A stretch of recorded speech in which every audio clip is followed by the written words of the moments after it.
पिछले एपिसोड में हमने देखा था कि बायतियान ने पूरा का पूरा ट्रेजर हाउस खाली कर दिया होता है और जैसे वो वहां से जाता है वहां पर उन दोनों भाइयों का थर्ड ब्रदर भी आ चुका था, जिससे जैसे अपने दोनों भाइयों की हालत का पता चलता है वो ये ठान लेता है कि कैसे भी करके वो उस इंसान से बदला लेकर ही रहेगा जिसने उसके भाई के साथ ऐसा किया। इसलिए वो बायतियान को मारने की तैयारी करना शुरू कर देता है। तो वही बायतियान अपने सेक्ट में वापस आ चुका था जहाँ पर उसने एम्पायर से कहा होता है कि उसकी बहन को भी वुल्फ फ्लेम टेक्निक सीखनी है, जिस पर एम्पायर मान जाती है। और अब यहाँ से ये एपिसोड शुरू होता है। तो उस एपिसोड की शुरुआत में बायतियान और तियान के बीच में काफी ज्यादा जबरदस्त फाइट चल रही थी, जहाँ पर बायतियान तियान को बहुत अच्छी टक्कर दे रहा होता है। ये देखकर तो तियान के गुस्से का वहाँ पर ठिकाना नहीं था। उसने वहाँ पर एक पर्पल थंडर नाम की टेक्निक को एक्टिवेट कर लिया था, जिस वजह से वो अपने भाले को वहाँ से हवा में उड़ा देता है। और अब वहाँ पर उस भाले के कई सारे डुप्लीकेट बन चुके थे, जो सारे के सारे डुप्लीकेट बायतियान की तरफ ही बढ़ना शुरू कर देते हैं। बायतियान ये देखकर हैरान था कि आखिर किस तरह की टेक्निक है, लेकिन तब भी वो वहाँ पर सारे के सारे भालों से बचने की कोशिश कर रहा होता है। भाला जैसे उसके ऊपर अटैक करने के लिए आता, बायतियान वहाँ से हट रहा होता है ताकि भाला उसे लग न जाए। लेकिन वही तियान तो अपने भाले की और ज्यादा पावर को बढ़ाया जा रहा था। वो कैसे भी करके यहाँ पर बायतियान को हराना चाहता है ताकि दिखा सके कि वो भी यहाँ पर कम नहीं है। और जब वो देखता है कि बायतियान तो उसके सारे भालों से बचते जा रहा है, तो इसलिए वो वापस से अपने भाले को हाथ में पकड़ते हुए बायतियान की तरफ ही आ जाता है ताकि वो दोनों अब यहाँ पर आमने सामने होकर फाइट कर सकें। लेकिन बायतियान यहाँ पर भी उसके सारे अटैक से बचते जा रहा होता है और उसे इतना घसीट के पंच मार देता है कि तियान वहाँ से बहुत दूर जाकर गिर जाता है और यहाँ पर उसकी हालत खराब हो चुकी थी। लेकिन बायतियान यहाँ पर भी नहीं रुकता। उसके बाद उसने वापस से एक टेक्निक का इस्तेमाल कर लिया था और यहाँ पर उसने अपनी आइस ऑफ फायर की पावर को एक्टिवेट कर लिया होता है ताकि वो उन दोनों की पावर का इस्तेमाल करते हुए इस तियान को यहाँ पर हरा सके। जिसके बाद बायतियान ने वहाँ पर अपनी डीमन स्लेइंग स्वॉर्ड को बाहर निकाल लिया होता है। ये देखकर तो तियान भी घबरा चुका था कि आखिर ये किस तरह की टेक्निक है। उसे लग रहा होता है कि अगर ये अटैक उसे लगा तो यहाँ पर उसकी जान भी जा सकती है। इसलिए वो वहाँ पर अपने भाले को वापस से बहुत बड़ा कर देता है और उसने डीमन स्लेइंग स्वॉर्ड के सामने ही रख दिया था ताकि यहाँ पर वो उस स्वॉर्ड के अटैक को रोक सके। वो दोनों अटैक वहाँ पर पूरी तरह से आपस में टकरा जाते हैं। तियान यहाँ पर अपनी पूरी जान लगा रहा होता है ताकि वो यहाँ पर डीमन स्लेइंग स्वॉर्ड को रोक सके, लेकिन बायतियान को तो अपनी थोड़ी सी पावर का इस्तेमाल करना पड़ा था क्योंकि ये सारा काम तो डीमन स्लेइंग स्वॉर्ड वहाँ पर खुद ब खुद करते जा रही होती है। बायतियान तो थोड़ी बहुत पावर का इस्तेमाल करते हुए जैसे ही डीमन स्लेइंग स्वॉर्ड के अंदर अपनी पावर मिलाता है, वो स्वॉर्ड यहाँ पर तियान के भाले को तोड़ते हुए उसे भी उठाकर वहाँ से बहुत दूर फेंक देती है। और अब नहीं लग रहा था कि यहाँ पर तियान दोबारा से खड़ा हो पाएगा। इससे शायद वो यहाँ पर हार गया होता है। इसलिए बायतियान वहाँ पर अपनी डीमन स्लेइंग स्वॉर्ड को वापस अंदर रख लेता है। बायतियान की बहन वहाँ पर तियान के पास जाकर उससे पूछ रही होती है, क्या तुम ठीक हो, तुम्हें ज्यादा जोर से तो नहीं लगी? ये देखकर तो तियान भी हैरान रह जाता है कि बायतियान की बहन तो यहाँ पर आकर मुझे कितना अच्छे से मेरे बारे में पूछ रही है। लेकिन इस चीज से बायतियान की बहन भी थोड़ा शर्मा जाती है। ऐसा लग रहा था कि वो कहीं ना कहीं थोड़ा बहुत तियान को पसंद कर दी है। तियान वहाँ पर बायतियान की बहन से कह रहा होता है, मैं यहाँ पर हार चुका हूँ, लेकिन तुम्हारा बहुत बहुत शुक्रिया जो तुमने यहाँ पर आकर मेरे बारे में पूछा कि मैं ठीक भी हूँ या फिर नहीं। तो मैं यहाँ पर बिल्कुल ठीक हूँ, लेकिन मुझे थोड़ी बहुत हल्की फुल्की कहीं कहीं चोट आई है जो कि कुछ टाइम के अंदर बिल्कुल ठीक हो जाएगी। जिसके बाद एम्पायर वहाँ पर आने के बाद ये अनाउंस करती है कि इस फाइट को यहाँ पर बायतियान ने जीत लिया है। उसने तियान को यहाँ पर हरा दिया। ये देखकर तो सारे के सारे एकदम ज्यादा खुश हो जाते हैं कि हमें तो पहले से ही पता था यहाँ पर बायतियान जीतने ही वाला है, उसे हराने वाला कोई पैदा ही नहीं हुआ। एम्पायर यहाँ पर बायतियान से कह रही होती है, अब तुम्हें सिर्फ एक ही फूजिन को हराना है। अगर तुम उसे हरा लोगे तो यहाँ पर तुम इस सेट के नंबर 1 डिसेबल बन जाओगे, क्योंकि अब तुम्हारे बाद जिसके पास सबसे ज्यादा पावर बची है वो फूजिन ही है। इसलिए तुम्हें उसे हराना पड़ेगा अगर तुम यहाँ के नंबर 1 डिसेबल बनना चाहते हो तो। लेकिन इस बात का ख्याल रखना कि फूजिन को हराना तुम्हारे लिए इतना आसान नहीं होने वाला है। फूजिन सच में बहुत ही ज्यादा पावरफुल है, तो तुम्हें उसे बहुत अच्छी टक्कर देनी पड़ेगी। साथ ही एम्पायर वहाँ पर तियान से कह रही होती है, तुम्हें यहाँ पर शर्मिंदा होने की बिल्कुल भी जरूरत नहीं है। तुमने यहाँ पर बहुत अच्छी तरीके से फाइट की है, तुम्हें बस अब यहाँ पर से अपनी मेहनत जारी रखनी है। जैसे जैसे तुम अपनी कल्टीवेशन पावर बढ़ाते जाओगे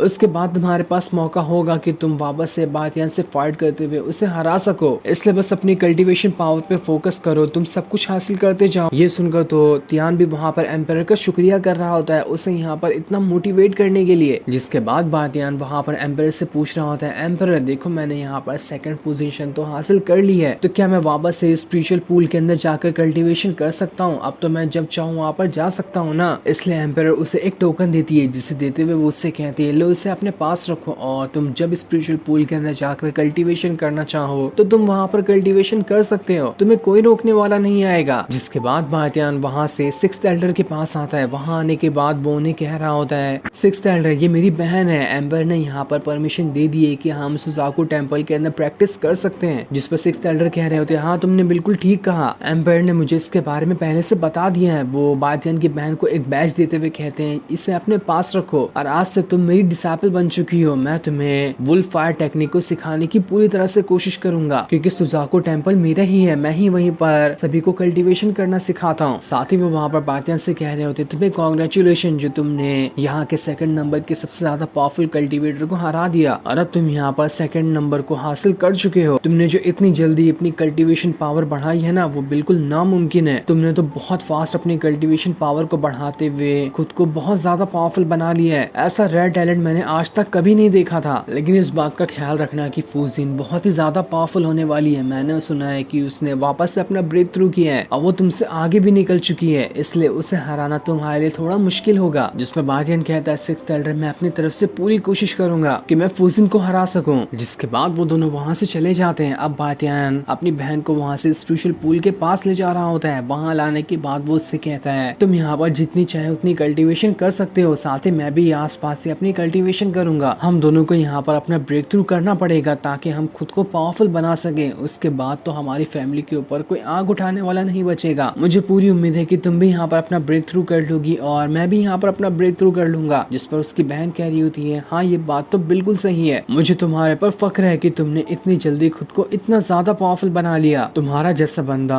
अगर हमारी फैमिली के अंदर होगा तो हमें किस बात का डर होगा, हमसे कोई नहीं टकरा सकता। जिसके बाद बातियान वहाँ पर अपनी बहन को कुछ पिल दे देता है जो उसे कल्टीवेशन करने में और ज्यादा मदद करने वाली है। और फिर वो वहाँ से जाते हुए अपनी बहन से कह रहा होता है, देखो यहाँ पर कल्टीवेशन करना और किसी भी चीज की जरूरत पड़े तो एल्डर को बुला लेना, वो यहाँ पर आकर तुम्हारी मदद कर देंगे। और इतना कहने के बाद वो वहाँ से चला जाता है। जिसके बाद बातियान वहाँ से स्पेशल पूल के एल्डर के पास आता है। वहाँ आने के बाद उनसे कह रहा होता है, चलो चलो जल्दी से स्पेशल पूल का दरवाजा खोलो, मैं अंदर जाकर प्रैक्टिस करना चाहता हूँ। जो देखा तो वो एल्डर भी हैरान था कि अरे बातियान तुम वापस से यहाँ पर आ गए, अब तुम्हें अंदर आने की परमिशन किसने दी। ये देखकर तो बातियान उससे वहाँ पर एम्पायर का दिया हुआ बैच दिखा रहा होता है। इस चीज से तो वो एल्डर भी हैरान रह चुका था कि अरे इस बातियान के पास तो एम्पायर का बैच है, आखिर इसके पास कैसे आया। ये बातियान कोई इंसान नहीं बल्कि शैतान है, ये बहुत जल्दी जल्दी अपनी पावर को ब्रेक थ्रू कर दे जाता है। एल्डर कह रहा होता है, तुम अंदर नहीं जा सकते, जब भी तुम अंदर जाते हो ना तो वहाँ का सारा स्पिरिचुअल ऑरा खुद ही एब्जॉर्ब कर जाते हो और फिर उस पुल को रिकवर होने में काफी ज्यादा टाइम लग जाता है, इसलिए तुम यहीं पर रुको। लेकिन बातियान तो उसे बाय बाय कहते हुए अंदर चले जाता है और अंदर जाने के बाद दरवाजा बंद कर लेता है ताकि एल्डर वहाँ पर आकर उसे परेशान न कर सके। लेकिन अंदर आने के बाद उससे पता चलता है कि यहाँ पर तो पहले से ही कोई मौजूद है और बातियान को वहाँ देखकर वो उसके ऊपर अटैक करना स्टार्ट कर देता है। बातियान वहाँ पर उसके अटैक से बच रहा होता है, लेकिन उसे पता नहीं चलता कि आखिर यहाँ पर अंदर है कौन जिसने उसके ऊपर अटैक कर दिया। वो भी वहाँ पर अपनी पावर का इस्तेमाल करते हुए उस इंसान के ऊपर अटैक करने की कोशिश करता है जो उसके ऊपर अटैक कर रहा था, लेकिन फिर भी यहाँ पर इसका अटैक उतना कारगर नहीं होता और उस बंदे ने वहाँ पर बातियान के इस अटैक को भी रोक लिया था। तब जाकर हमें पता चलता है कि वो कोई और नहीं बल्कि फूजिन है जो खुद यहाँ पर अपना प्रैक्टिस करने के लिए आई थी। वो बातियान को देखती है तो उससे कहती है, अरे बातियान यहाँ पर तुम थे, मुझे लगा कि यहाँ पर कोई दूसरा आ चुका है इसलिए मैंने उसके ऊपर अटैक कर दिया। आगे तुम यहाँ पर करने क्या आए हो? मैंने सुना है कि तुमने यहाँ पर तियान को हरा दिया और तुम यहाँ के सेकंड नंबर के डिसाइपल बन चुके हो। तुम्हें कॉन्ग्रेचुलेशन जो तुमने